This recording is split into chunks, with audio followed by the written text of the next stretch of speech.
ఈ నెల 20వ తారీఖున సుప్రీంకోర్టు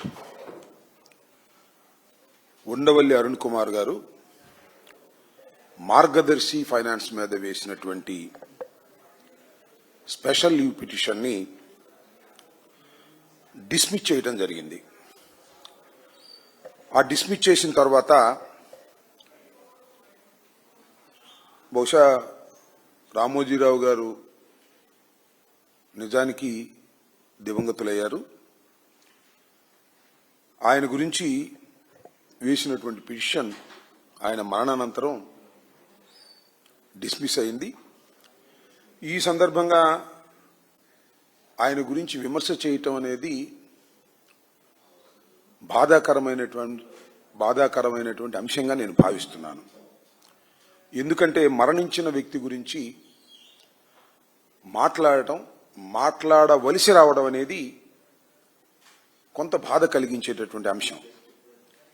అయినా అనివార్య పరిస్థితుల్లో ఆయన గురించి మాట్లాడవలసినటువంటి పరిస్థితి ఏర్పడింది. కారణం ఏంటంటే ఎప్పుడైతే 20వ తారీఖున సుప్రీంకోర్టులో పిటిషన్ని డిస్మిస్ చేశారో ఆ తర్వాత ఆయన పత్రిక, ఆయనతో పాటు ఎల్లో మీడియా, ఇంతే కాకుండా తెలుగుదేశం పార్టీకి ఊడిగం చేస్తున్నటువంటి అనేకమైనటువంటి యూట్యూబ్ ఛానల్స్ విచిత్రమైన కథనాలు చెప్పేటటువంటి ప్రయత్నం చేశాయి.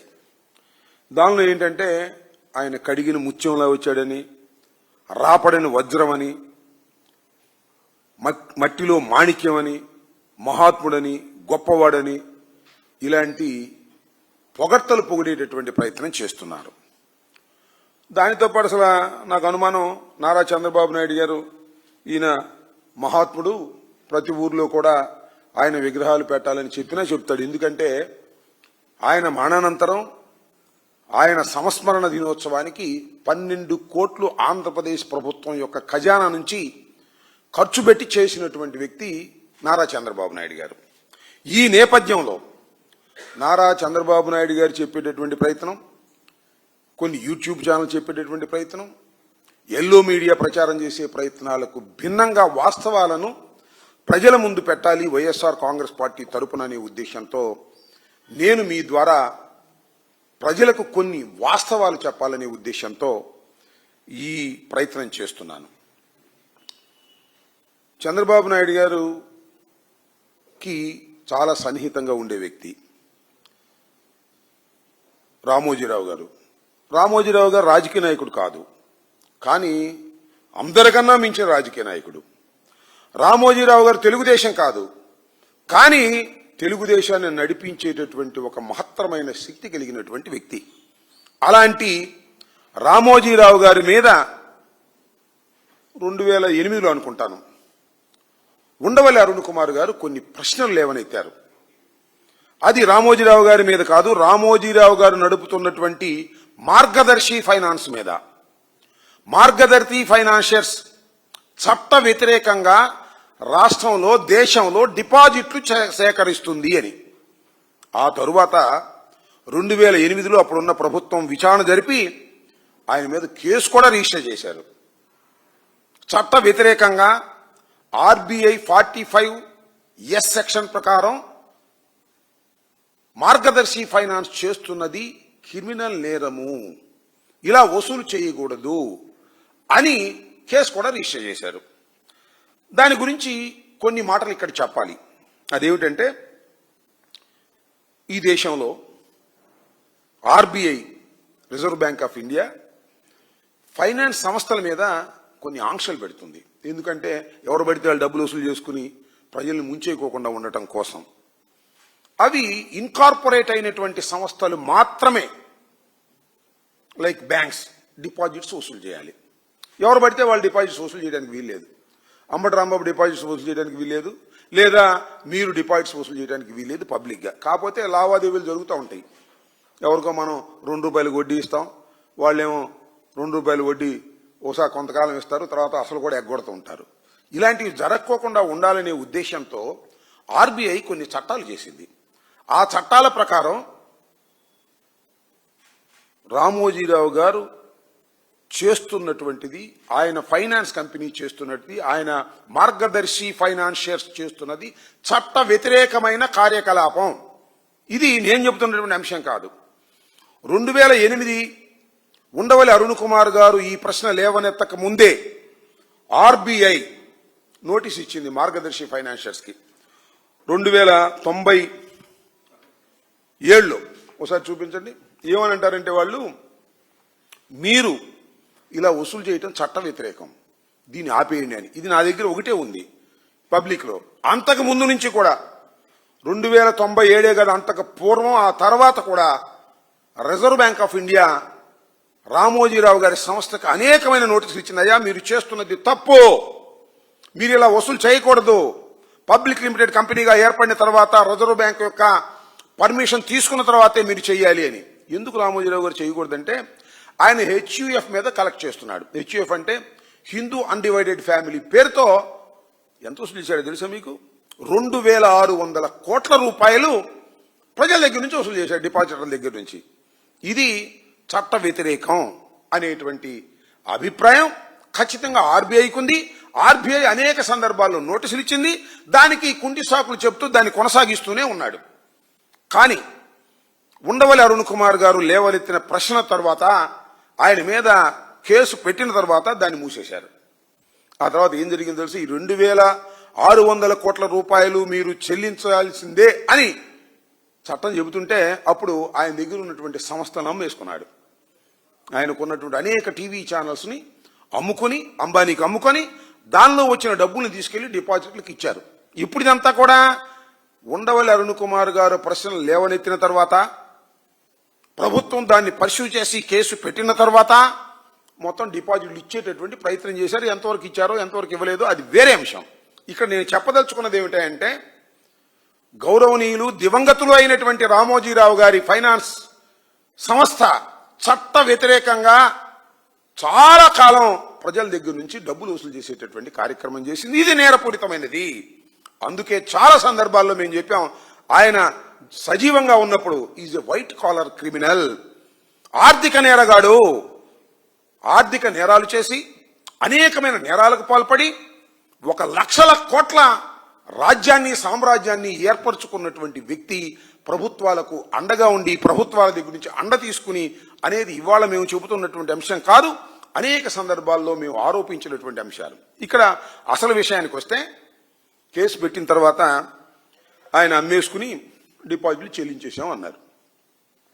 కొంతమంది డిపాజిట్లు ఎవరో తీసుకోకపోతే అవన్నీ ఎస్క్రో అకౌంట్లో వేశామని కూడా చెప్పారు.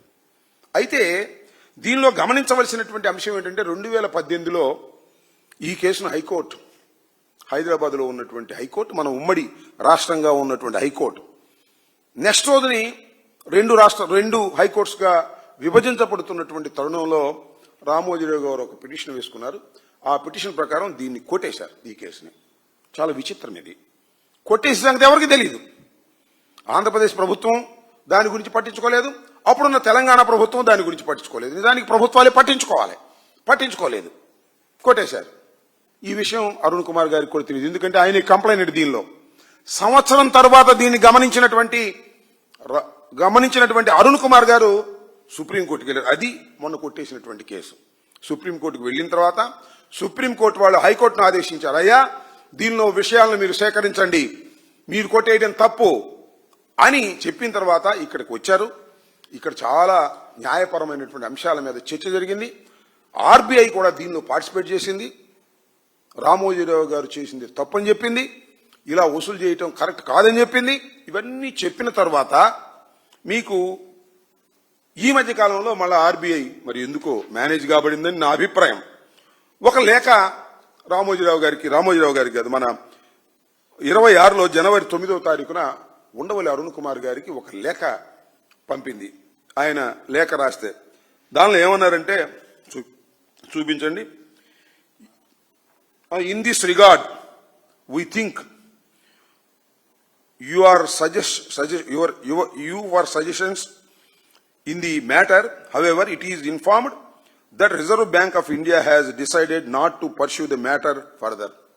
అంటే రిజర్వ్ బ్యాంక్ వారు మేము ఇంకా దీని గురించి పట్టించుకోమయ్యా, మేము వదిలేసామని చెప్పి లెటర్ రాశారు. ఎందుకు రాశారో నాకు అర్థం కాల.